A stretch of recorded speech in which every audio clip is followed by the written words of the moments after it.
It began as a blended family vacation aboard the Carnival Horizon, a dream Caribbean cruise for Florida teenager cheerleader Anna Kepner. But days into the voyage, the 18-year-old vanished, only to be found dead, her body concealed beneath a bed in her cabin. The FBI has since taken over the investigation and is examining all the troubling clues, while courtroom testimony has implicated her 16-year-old stepbrother as a potential suspect.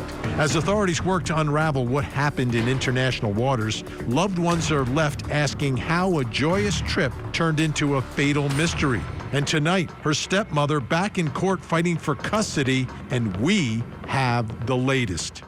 Meanwhile, across the Northeast, an entire university community was shaken when gunshots rang out on the campus of Brown University, triggering a massive manhunt. Students were forced into lockdown, law enforcement mobilized, and families watched anxiously as police scoured buildings and green spaces. 2 bright young lives taken, but still tonight, everyone is asking, who is this killer? Tonight, we are live from Providence, Rhode Island with the latest. But first, in Los Angeles, shock rippled through Hollywood when acclaimed filmmaker Rob Reiner and his wife, Michele Reiner, were found stabbed to death in their Brentwood home. The couple's daughter discovering their bodies Sunday afternoon. Within hours, police arrested their son, Nick Reiner, 32 years old, who now faces 2 counts of first-degree murder with special circumstances in the deaths of his parents. Once celebrated for classics like When Harry Met Sally, Reiner's life came to a tragic, violent end, and authorities continued to build their case amid grief, questions, and a stunned entertainment world. And tonight we are live from LA as the accused killer makes his first appearance inside a courtroom. I'm Vinny Politan. Thank you so much for joining us tonight here on Closing Arguments. We have a full hour ahead in the world of true crime. But I want to begin by reminding you about the biggest trial from 2025 involving an accused murderer named Karen Reed, who was found not guilty. Anytime I hear those words in a courtroom, I'm surprised because, prosecutors choose the cases that they want to bring. And generally, as a prosecutor, you don't bring cases you don't think that you have the evidence to win and win handily. But in this case, we all experienced what happened, and Karen Reed walked out of the courthouse a free woman. And she's now moving on in her life. She's got some civil cases that she's dealing with. But really, big headline, not guilty in a murder trial. Now, one reason why a lot of people believe that she walked out of that courthouse was because of her attorney, Alan Jackson, who folks who've been watching court TV for decades should know Alan Jackson very well, because at one point he was a prosecutor. Then he became a defense attorney, and now he has seen a lot of success in cases that you've seen here on court TV, and some cases that we started to follow that just disappeared. Like the Kevin Spacey case. What happened to that? Poof, it was gone. There wasn't even a trial. That was Alan Jackson. Karen Reed, that was Alan Jackson. And now he's been brought into a much different case, the murder of Rob Reiner and his wife, Michele. He's representing the son. So you're in Hollywood, high-profile case in LA. You want the best of the best, right? And who's dealing the hot hand right now? It's Alan Jackson. And Los Angeles is his home base. These are the jurors that he's been in front of for decades, mostly as a prosecutor. But now, again, as a defense attorney, does some civil work as well. But this is like a home match for Alan Jackson. The question is, though, are we really going to see a not guilty in this one? Is that even possible? We'll see.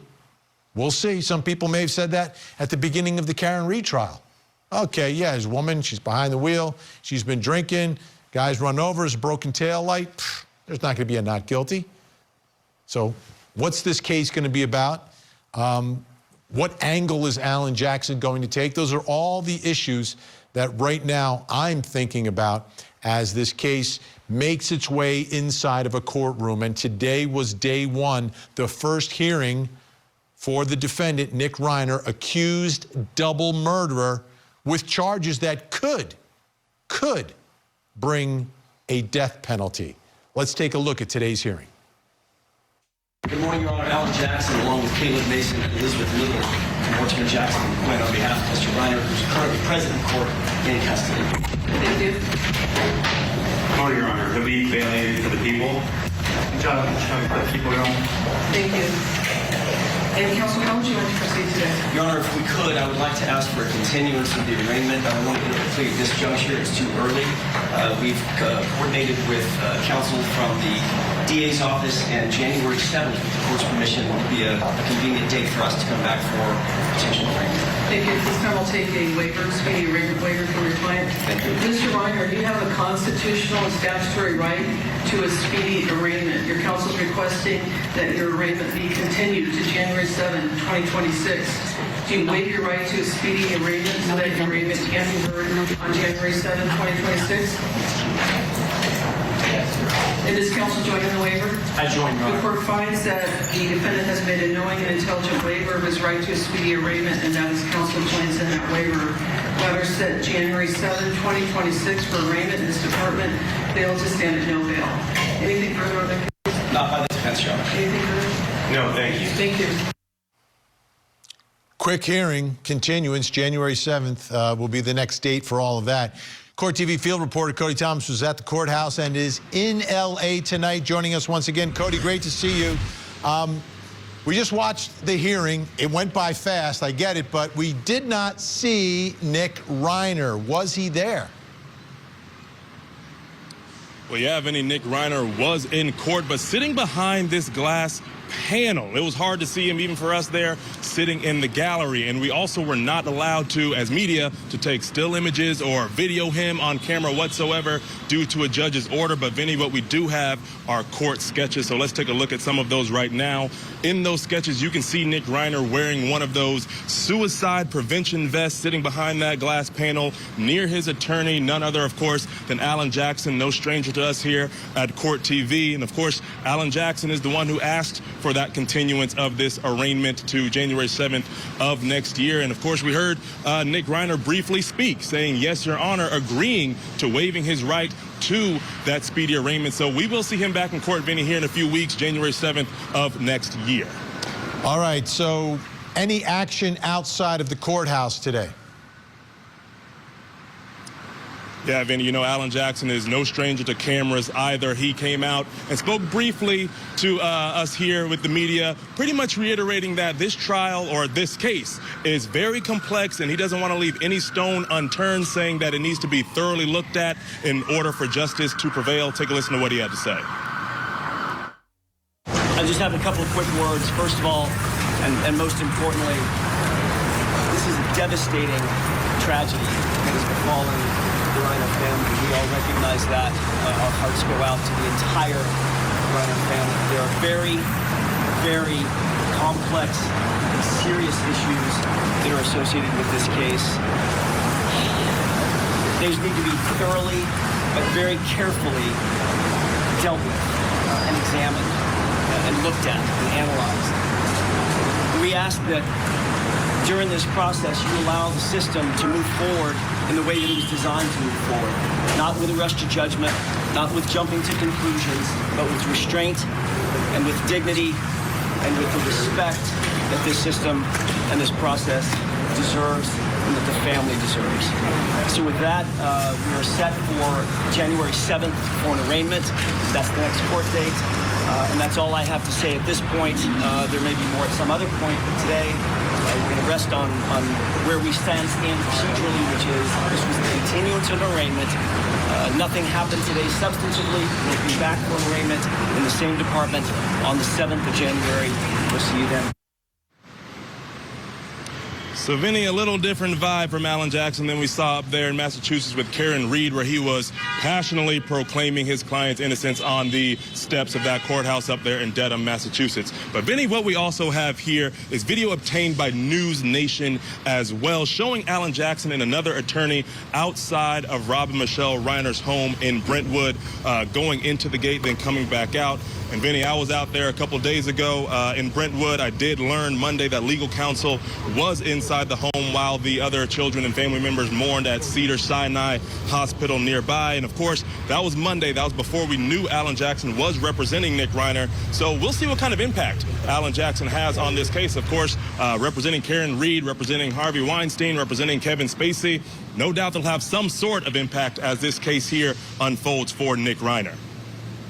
Absolutely. Are we learning any new information about what happened?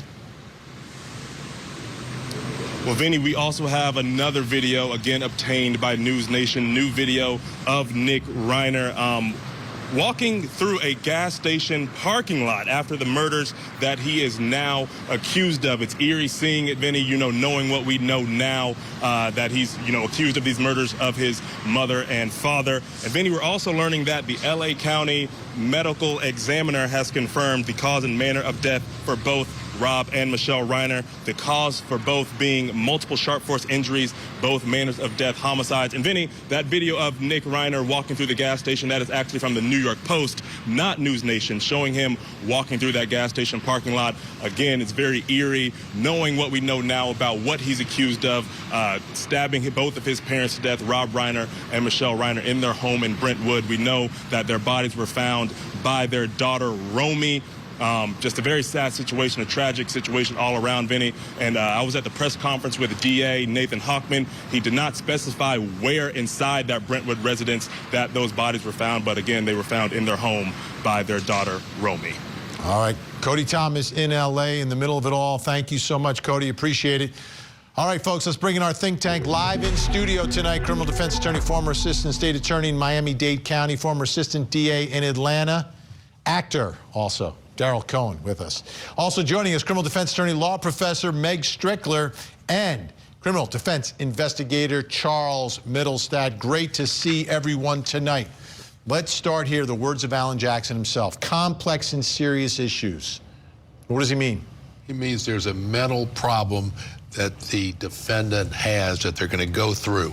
Look, the seriousness of this case can never be stated enough. The horrendous facts that surround the murder of his two parents, by him, obviously. But he has the right to counsel. He has the right, if he has... That's not just a right. He's got the right counsel. Well, he may or may not have the right counsel. We'll see how it works out. But he's got a great counsel. But he's going to have to go through mental stability situations. Are going to examine him, and he's got a long way to go before this case ends up. My prediction is he's going to enter a plea of guilty to murder without parole. Wow. They're not going to go for the death penalty. Really? That's what it's going to be all about. Wow. Charles, you get this case. You're told to investigate it. What are you investigating? Well, we don't know what we don't know presently, but what I think is likely to occur, and what he means by complicated, is that this likely is going to come down to a lot of mitigation. And so my role in this case would largely be investigating the background and building that mitigation case towards the possibility that they would seek the death penalty. And I think the complicated comment has to do with the fact that it's complicated just because it's familial, and that you may have siblings, relatives who have some compassion towards him and would not want him to receive the death penalty because he's mentally ill, and they would want to, certainly hold him accountable and responsible, but not with the ultimate punishment. And so that mitigation goes a long way towards achieving that, I think. And I think that's going to be a big focus of Jackson's defense, is sort of building that part of the case. He went to the house already. Mm-hmm. What are you doing in the house? I mean, that's the crime scene, right? We know two people were killed, so it's a crime scene. It wasn't suicide. It wasn't suicide. I have a strong suspicion that it's a horrible scene. A very awful scene, because stabbing, blood, two people. I mean, I can only imagine how horrible it was. And I have a feeling what Mr. Jackson's speaking about, too, is stabilizing him from whatever psychotic break, whatever overdose of drugs, whatever, we don't know. I'm just pontificating here, but whatever. You looked okay got walking him, through the gas station, though. I liked what Court TV wrote there, eerie. That was very eerie, watching him walk. Yeah, But that's eerie. the mental health aspect of it, right? That he may not have necessarily been under the influence of drugs. If he has some sort of mental health issue, he's going to walk like you and I. You're not going to see that in a walk. It's going on inside of his head, and we can't see that. And that's the problem, is if anybody could have seen it, it could have been prevented, right? Now, some of the reports are he checked into a motel. There was a lot of blood at the motel. He put like a sheet over the window of the motel. What does that tell you, Daryl? It tells me he knew what he did was wrong. He knew that he was going to be caught at some point, and he was trying to mitigate immediately by covering up as opposed to being open and notorious. Does anyone think this will be the trial will be about who did it? No, it won't be about that, but I have a theory, too, of having done a lot of drug trafficking cases of clients who've done way too much meth, way too much heroin, way too much cocaine, fill in the blank drugs. You got mental illness and then drugs mixed together.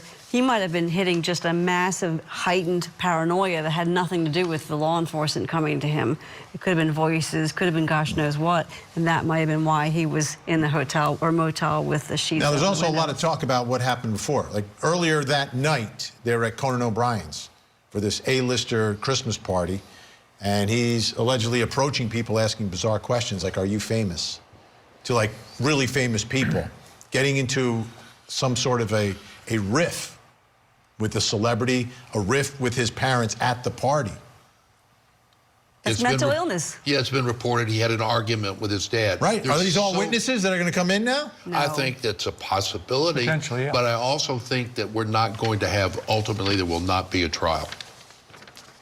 There's going to be a trial, Daryl. No, I think be the a death trial. penalty will be taken off, like Daryl said. I don't think he's going to seek death. I don't think he seeks death. All right. They're staying with us. When we come back, Brown University suspect is still at large. We are live in Providence. Plus, coming up next hour. Tonight on Vinnie Politan Investigates, a Georgia community shaken. A teenage girl accused of murdering her own mother and stepfather, then grieving very publicly on social media. What really happened inside this Carroll County home? Tonight, we investigate. Coming soon to Court TV. The Microsoft executive gunned down. Now his ex and her new husband are charged with his murder. I'm gonna kill her. An alleged murder plot involving a family's au pair and the married father she worked for. A social media sensation, now a suspected killer. Why do you have something against me? She wrote a children's book about her husband's death. Now she's accused of killing him. The high-stakes trials you don't want to miss. Coming soon, only on Court TV.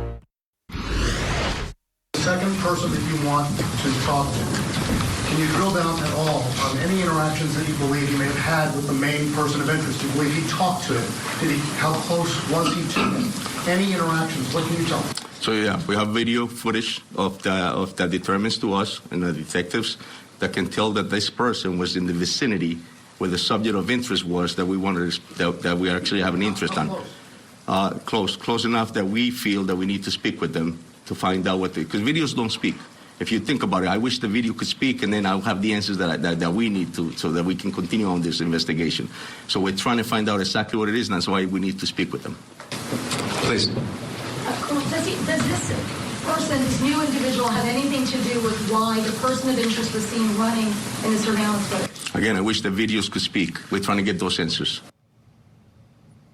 New development in Brown University in the search for a killer. This is a second person that police have identified that they want to speak to. They don't know the person's name. They're not saying this person is involved, but this person is in the vicinity of the person of interest. All right, take a look. If you're anywhere in Rhode Island or anywhere, do you recognize this person? Who is it? Make the call, please, someone. How could the person not recognize themselves and make the call immediately? This person obviously has some connection to Providence, Rhode Island. There's no bigger story happening right now. It's all over social media. It's all over the news. It is everywhere. This person has to know someone, yet we haven't heard any word about this person contacting police. They want to speak with this person. Let's take a listen to more from the chief, Chief Perez. We released a video from 216 on the day of the shooting where we see the person of interest come into contact or near another person. Is that the moment that you think this new person and the person of interest might have come close? That's correct. They're around the area of Benevolent and Cook. So behind the Rhode Island Historical Society, that corner of George? Right near that area, correct. Right behind the Rhode Island Historical Society. That's where we saw that video of the person they're looking for, kind of strolling back and forth, putting the hands behind the back, almost like they're waiting for someone. At least that's what I saw when I looked at that video. All right, let me show you this video from 216. You're going to see a red circle, you're going to see a green circle. Red circle is this second person whose face you just saw. The green circle is the person they're looking for. So there you see green, oh, here comes red. And green sees red, and green starts to run pretty quickly. Watch the feet under the bushes, seemingly running away or stopping, and now we have to wait for red to round the corner. Red is not running, green ran. Here comes red, and now red, keep your eye on the bushes, you can see the feet, and there goes red, same direction as green. What's going on here? What is going on? Let's bring in Court TV crime and justice correspondent Matt Johnson, joining us live from Providence, Rhode Island tonight. Matt, this is eye-opening video. It's interesting. It's it's a little confusing as well. But what else did you learn from today's big press conference? Big press conference and a big bombshell today, learning that there's a second person that the police want to interview after some sort of interaction or possibly clues that this person holds for the person of interest, otherwise known to many people as the suspect in this deadly shooting here at Brown University. We're also learning that police, there are 9 agencies involved, a lot of FBI that we see around the crime scene here. But they are expanding their search and their grid in the area, not just here on campus, but blocks and blocks away, where the suspect was seen before and after the shooting. And they're also looking at a lot of videos that show the suspect wearing a satchel of some sort. In some videos he's wearing it, in some he's not. Is it under his jacket? What's inside? Could it be a weapon? Authorities are still trying to piece that together. And we're learning more about the crime scene, the engineering building here at Brown University. We are learning that there were no cameras that caught the interaction of this defendant or this suspect and the victims. Didn't capture the shooting. There was no cameras there. There was also no security inside this building. The doors were unlocked. And we also don't really have a manifest. We don't have a list of names of people that would have been in that classroom. And here's why. Can you now say how many kids were in that classroom? And did the gunman come in from the back so these people never knew it was coming? Or did he come in front with full view of everybody? And that's all part of the interviews, and actually we're cooperating with Brown to get the roster. That was a study hall, so we don't have the number. We're still getting information as far as who was there. I know Brown sent out an email to the students to notify us if they were present, and we're still getting that, so I can't give you an exact account now. Okay. Also very interesting, we're still learning that the eyewitnesses, they all have not been interviewed. Police are still in the process of interviewing eyewitnesses, people that were in this building here behind me, including some of the victims. At least 5 victims remain hospitalized at this hour on Wednesday, Vinny. This is completely shocking tonight. Absolutely shocking, Matt. All right, what's the reaction around campus tonight? Yeah, the reaction on campus, a lot of people are concerned. They don't feel safe to be here. Classes have been canceled, so that eliminates that problem for a lot of students that were about to take exams, final exams. That's what this week was about. That's the reason why these victims were in this building behind me. They were in a study hall of sorts. Well, we were talking to a lot of people that wouldn't be here otherwise. They have left home early. There are a few stragglers. They're afraid to go on camera. You have a suspect still on the loose.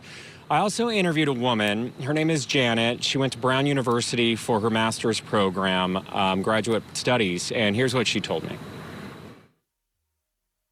I feel like this is sort of a loss of innocence in a lot of ways, and that people just don't know how to react. They don't know if they're safe. I took a chance today coming out because I wanted to bear witness and to see things for myself, and left some flowers over by the Van Wickle gates, and hoping that just being here will be part of the healing process. Vinny, there's 2 memorials on both sides of what is now a crime scene here on campus at Brown University. Hundreds of flowers being put down. There's notes, there's teddy bears, there's signs in all of the mom and pop shops that line the university here. Little downtown is very cute. And they say, stand behind Providence. We're with you, Brown. We love you. It's really heart-wrenching to be here, quite honestly. Everyone is heartbroken. Yeah, this reminds me so much of the impact that the Idaho 4 killer had out in Moscow, a couple of years ago. Yep. How about the Attorney General? Attorney General was also there today? Yeah, Attorney General with Providence, Rhode Island, and very defensive at times, or it appeared so. I don't know, I haven't interacted with him other than this case, but in answering questions at that news conference, really pointed questions by reporters, he was really getting into details about how AI images online that are circulating and also conspiracy theories are hurting their investigation. He made it seem like it's been a problem more so now in this investigation than in investigations past. So that's interesting. And he also was defensive about not releasing details about the type of gun that was used. Let's listen to some of his statements. You mentioned a long gun. We are not in a position to say, unless the chief, you want to square it, whether this was a long gun or not. I think that there's been an account from the TA. There are multiple accounts about multiple things, including how this gunman approached the victims. Those are not details that advance the investigation. Why not?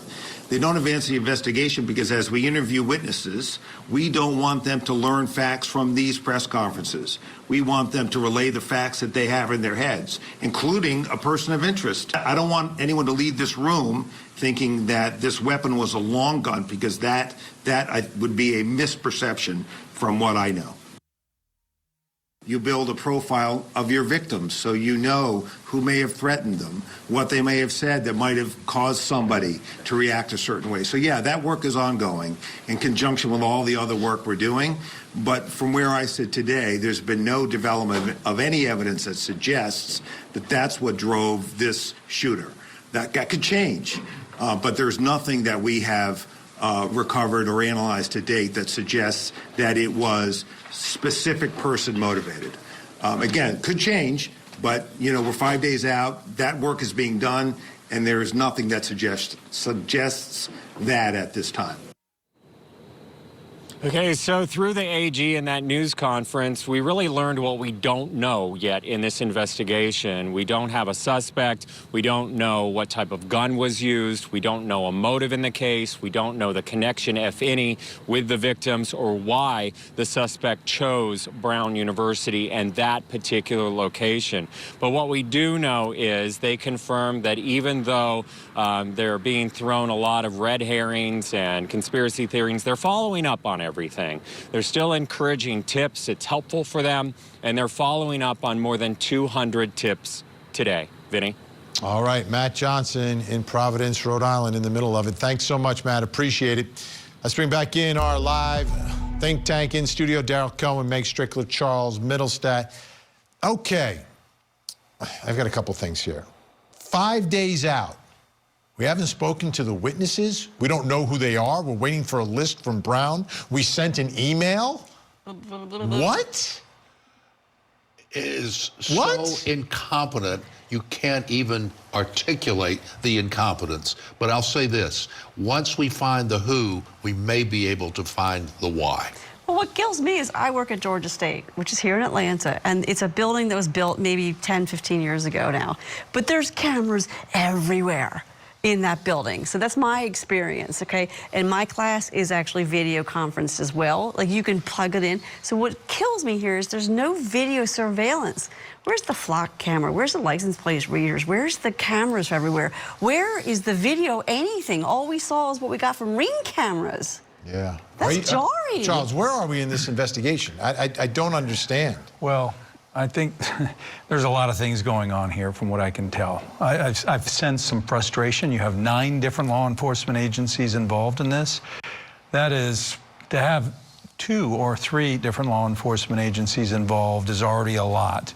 And so when you have 9, there's each hand is not speaking to the other. They're not shaking. There's overlap. There's territorial disputes. There's egos involved.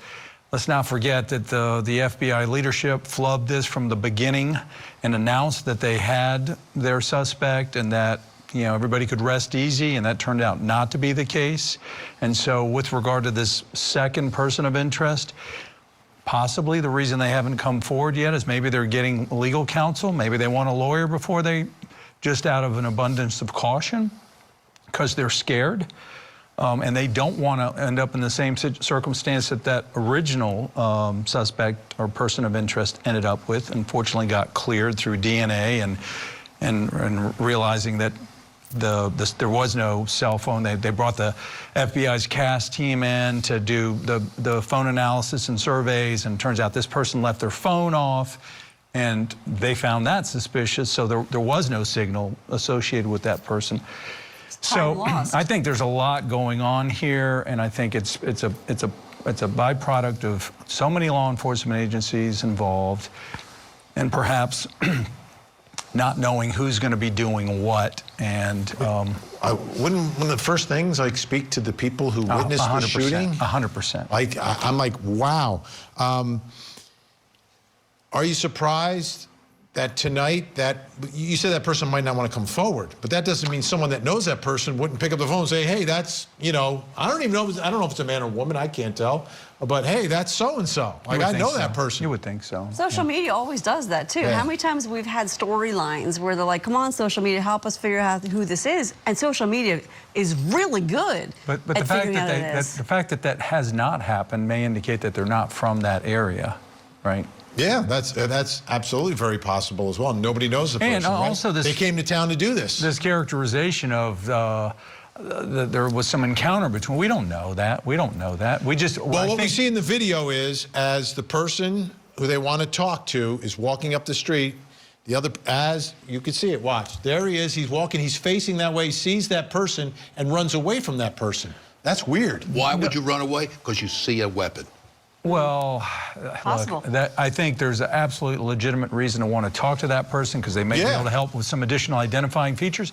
But maybe the other suspect, the main suspect, was running in the opposite direction because he didn't want to come cross paths with another potential witness. Right. So just ran away. Trying to get away. One observation. All right. One last observation. We hear the music, though. If we haven't had a wake-up call now after University of Georgia and Lincoln Riley, where are the cameras? Everywhere. I agree. When we come back, Anna Kepner went on that cruise. She was killed on that cruise. Her stepmom back in court today. We'll talk about the latest.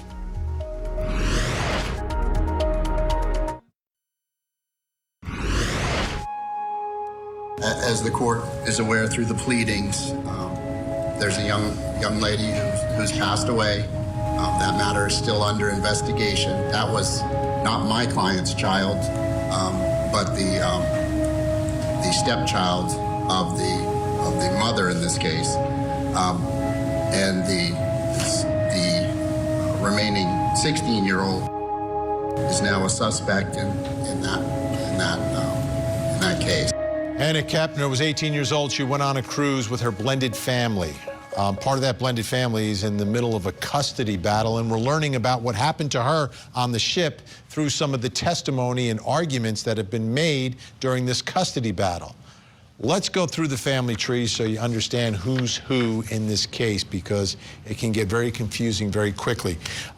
We begin with Chris Kepner, okay? He was with a woman named Heather Wright. Chris and Heather had a daughter. That's the victim in this case, Anna Kepner. Chris then married a second woman, his second wife, Tabitha. Tabitha and Chris had 2 children together. So those would be the half-siblings of Anna, but by blood. Tabitha and Chris had those 2 children together. Those 2 children were Anna's half-siblings. Chris then remarried a 3rd time to Chantel. Now, Chantel was previously married to Thomas Hudson. Chantel and Thomas had 3 children, okay? So when Chantel and Chris get together, it's kind of like a Brady Bunch situation. Those 3 children are Anna's step-siblings, including the 16-year-old who has been named in that custody hearing as a suspect in Anna's murder, okay? Chantel Kepner and her ex-husband, Thomas Hudson, are in the custody battle over another child, not the 16-year-old, but another one of their children. I want you to take a listen to some of the testimony of Chantel Kepner from a previous hearing, not today's hearing, but from a previous hearing, because at the previous hearing, there was some testimony about the 16-year-old stepbrother of Anna. As far as the minor children, what were the sleeping arrangements on this cruise? Brooke was in my room with my husband and his 9-year-old daughter, and then shared a room with his stepsister and stepbrother. The room was directly across from ours. What was the stepsister's name? Anna Kepner. And what was the stepbrother's name? Connor Kepner. And how old is Connor? 14.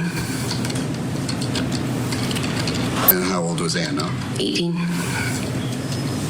Now, who made the decision to have these 3 teenagers in one room in the cruise? We had talked it over with our travel agent, and that was what was suggested. At some point, did you discover that one of the children had passed away? Yes. And when was that you discovered that? Friday morning. When was the last time that you'd seen the child before that Friday morning? Thursday night. You know approximately what time? Right around 6:30. And your child, did you see him that Thursday night as well? Yes. What time did you see him at? Closer to 7. Just a little bit before 7. And what was he doing at that time? He was headed back to his room. Do you know whether or not Connor was present in the room as well? They all were headed back to their room, as far as I know. Did you return to your room that evening? Yes. What time did you return to your room? 7 o'clock. Anna, who we know passed away, she was 18, correct? Correct. And she was an adult? Correct. And was she given the option of staying in another room? All 3 of the kids were. Okay. And would that room have been with Grandma and Grandpa? Correct. And they didn't want to do that? No, they wanted to stay together.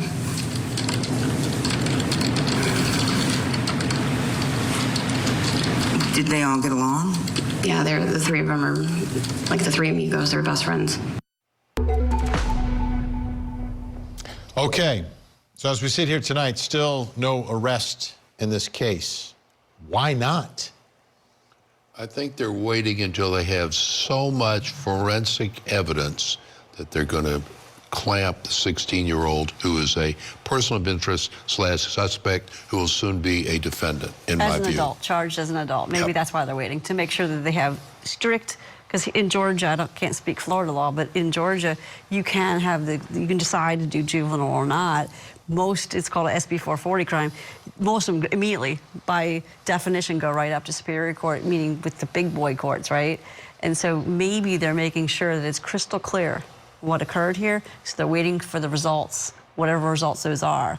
But so probably toxicology at this point. I would think so. And also, you know, keep in mind that it would be one thing if it was just the suspect and the decedent in the room, but there was another child in the room. Yeah, so it's Anna, her blood half-brother, 14 years old, and her not blood-related 16-year-old stepbrother.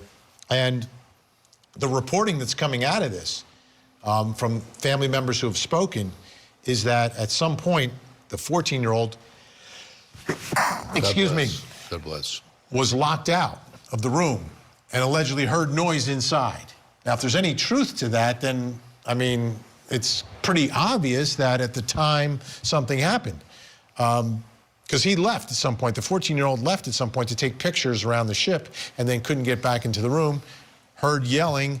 Anna is not seen by him, but is underneath her bed, pillows stuffed there, life vest stuffed there, sort of hidden underneath. There's on cruise ships, just like anywhere else these days, there's tons of cameras. Not anywhere else.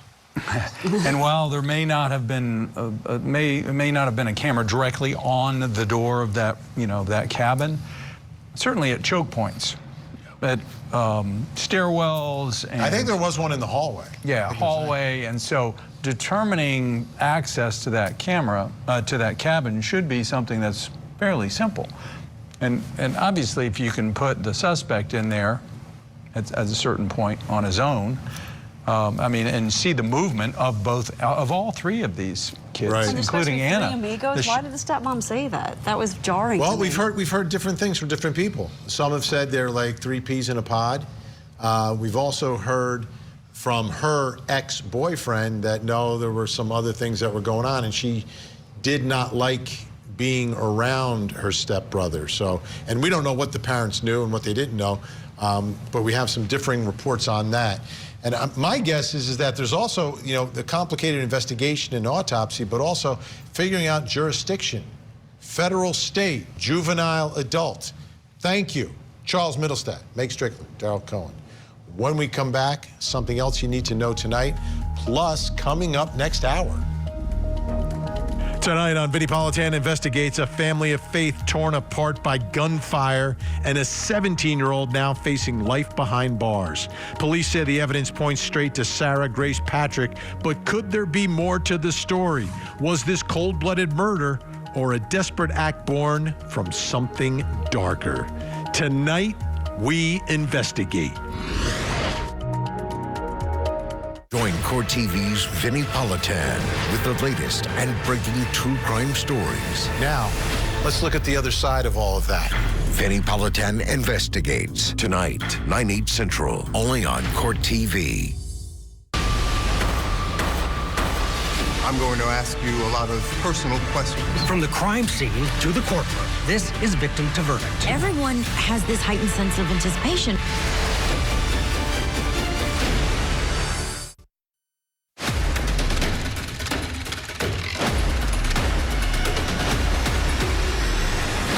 Time to reveal something else you need to know tonight. Let's take a look at the big board. And the verdict watch continues in the Maya Hernandez cosmetic filler child killer trial, charged with second-degree murder for the hot car death of her 1-year-old son.